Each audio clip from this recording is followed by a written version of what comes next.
Hello மக்களே! இன்றைக்கி நம்ம என்ன டிஷ் செய்ய போகிறோன்னா, சிதம்பரம் ஸ்பெஷல் கத்திரிக்காய் கொஸ்து தான் செய்ய போகிறோம். இது எங்கள் அம்மாவோட ஒரு ஓஜி ரெசிபி அண்ட் சிதம்பரத்தில் ரொம்பவே ஃபேமஸ். வாங்க செய்யலாம். இதுக்கு ஃபஸ்ட்டு ஒரு மசாலா ரெடி பண்ணிக்கலாம். அதுக்கு ஃபஸ்ட்டு பேன் வச்சு ஒரு 5 காஞ்ச மிளகா, ஒரு 2 ஸ்பூன் தனியா, 2 ஸ்பூன் கடலைப்பருப்பு இது எல்லாத்தையும் சேர்த்து ட்ரையாக ரோஸ்ட் பண்ணிக்கோங்க.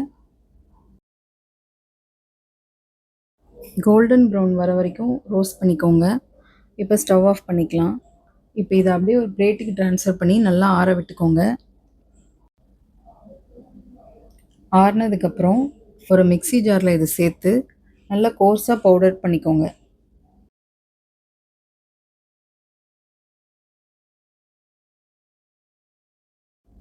இப்போ நல்லா அரைச்சாச்சு. இது இருக்கட்டும். இப்போ கொஸ்துக்கு ரெடி பண்ணிக்கலாம். அதுக்கு ஒரு 4 கத்திரிக்காய் மீடியம் சைஸில் எடுத்துக்கோங்க. 2 தக்காளி, 2 வெங்காயம், ஒரு 4 பல்லு பூண்டு, ஒரு 4 பச்சை மிளகா. வெங்காயம் நல்லா நீட்டு வாக்கில் கட் பண்ணிக்கோங்க. தக்காளி ரஃப்பாக கட் பண்ணிக்கோங்க. குக்கரில் தான் வைக்க போகிறோம். கத்திரிக்காய் கட் பண்ணிக்கலாம். இதுவும் நீளமாகவே கட் பண்ணிக்கோங்க.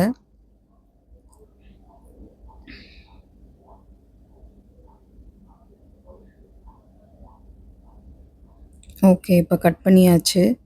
இப்போ இதை அப்படியே ஒரு குக்கர் வச்சு அதில் சேர்த்துக்கலாம். கத்திரிக்காய் ஆட் பண்ணிக்கோங்க.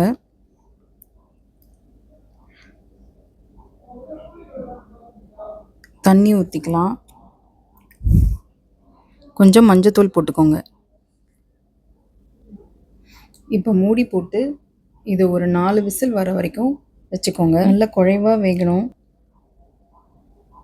நான் என்னோடய குக்கருக்கு ஒரு 4 விசில் வச்சுருக்கேன். இப்போ ப்ரெஷர் இறங்கிருச்சு. ஓப்பன் பண்ணிக்கலாம். ஓப்பன் பண்ணியாச்சு.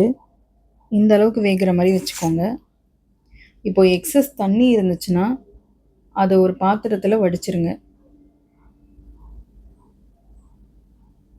இப்போ ஒரு மத்து வச்சு நல்லா மசிச்சு விட்டுக்கலாம். நல்லா மேஷ் பண்ணிக்கோங்க.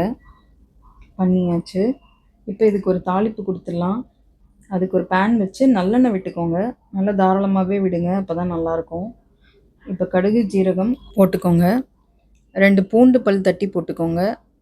2 காஞ்ச மிளகாய் கிள்ளி போட்டுட்டு கொஞ்சம் கருவேப்பிலை.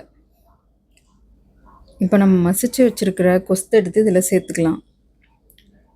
மிக்ஸ் பண்ணி விட்டுக்கோங்க. இப்போ ஒரு ஸ்பூன் உப்பு போட்டுக்கலாம்.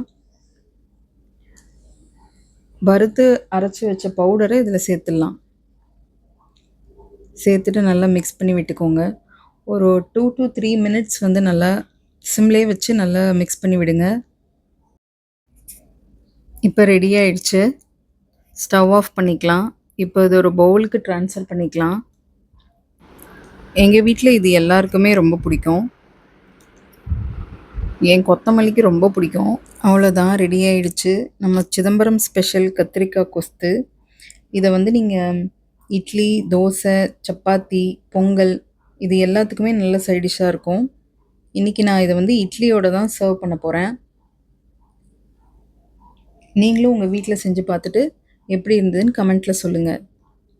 இந்த ரெசிபிக்காக ஸ்பெஷல் தேங்க்ஸ் டு மை அம்மா. என் மொசக்குட்டி மொச்சக்குன்னு சாப்பிட ஆரம்பிச்சிருச்சு.